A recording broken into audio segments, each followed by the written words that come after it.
This week on 2 on 2, you'll meet some people who are preserving the fascinating art of glass blowing. Hi, I'm Bob Waller. And I'm Don Krupp. Next on 2 on 2, a school in which the subject is glass. See all those little glass animals hanging in the window? Well, there's a man out in Berwyn who makes them and teaches other people how to make them. He also says that glass blowing is a very hot art these days.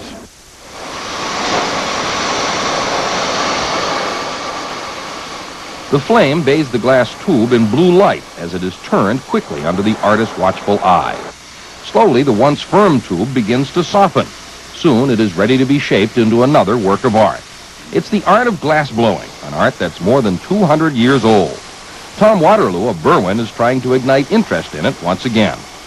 Not all of Tom's glass-blowing ability has been dedicated to artistic pursuits. He first learned his trade about 20 years ago, while working as an apprentice to a glassblower for a scientific company. Tom made the transition from the scientific to artistic glass forms back in 1967, when he began producing glass souvenirs at a shop in Piper's Alley in Chicago's Old Town. It takes talent and patience to transform a glass tube into a fully rigged sailing ship or a swan-shaped figurine. But for Waterloo, the age-old art of glassblowing is a hobby which gives him crystal clear results.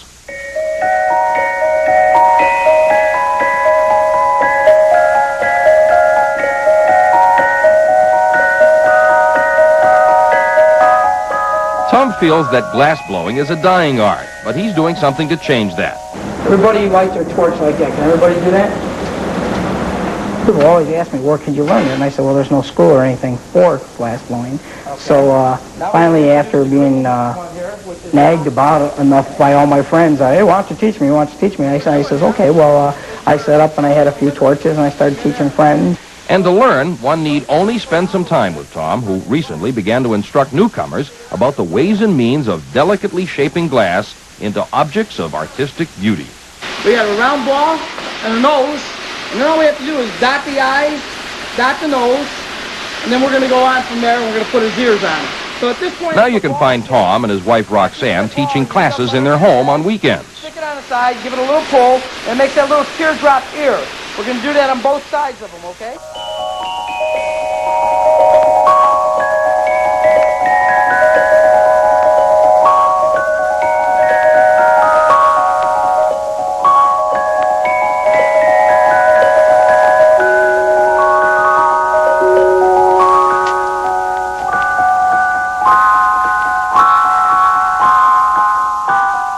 The first day, I get people to make little drink stirrers. Of course, it's just a piece of rod that's balled off on the end, and then you make a little figure of a face on top. And Snoopy Beagle Dog is real easy to make. Equipped to handle up to 10 students at a time, Tom has designed and built his own basement classroom, complete with a slate work table and individual propane torches. Charging $10 an hour, most of it going to cover the cost of materials and the gas, Waterloo's glass-blowing sessions have been catching on with neighbors, friends, and the curious. I've seen works of art like this for many years, and I've often wondered as to what was involved in the creation of some of this art. Out at the county fair, you'd always see the glass blowers out there and making these things. And I always thought it was real difficult to do, but I find it isn't that difficult to do. With a little instruction, you can learn how to do it. Our drink stirrer is all done. And of course, we paint his little ears up black and just put a little paint on his eyes to bring out it'll really make them distinct, okay? So Tom really enjoys teaching glass blowing. It gives him the chance to pass his special talent on to others. I just do it for the love of art, and it's a lot of fun because, people sit there and they'll make a little something. They go, "Wow, look at it, it's neat!" And they just really love it. And love it they do. These students found glass blowing to be a very hot hobby. This is really fun, yeah. I don't know how much, the other stuff will be, but I probably won't get that far. Well, I found it fun because when you do it, one ear looks good and then the next ear doesn't look so good, or maybe when you go to put the nose on, you put it on a little bit crooked, and I don't think any two pieces look the same, so I find it a lot of fun, and it's interesting to do. What will it be this time? An animal figure, a miniature piano, a tabletop decoration? It's anyone's guess.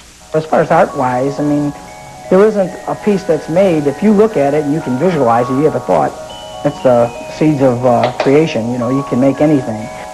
One is easily impressed after seeing his many glass creations, but what really brings Tom satisfaction is seeing others warm up to the fine art of glass blowing. I'm still having fun, yeah. And like I said, right now I like sharing it because, matter of fact, by teaching you learn too. Because when you teach something, all of a sudden somebody comes up and you say, wow, that's pretty neat. He did it wrong, but God, did it come out nice, you know?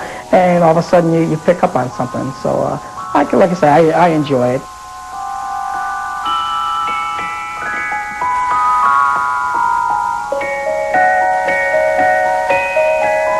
It must take an awful lot of patience to work with glass. I'd be afraid to get close to finishing a piece and having it break. That must be fairly common because Tom tells us every time he finishes a big project, he gets the urge to break something once in a while. Smash it, huh? Well, that's our show for this week. Those stories on our next 2 on 2. In the meantime, hope you can join us for the Channel 2 News at 5, 6, and 10. Good night. Good night.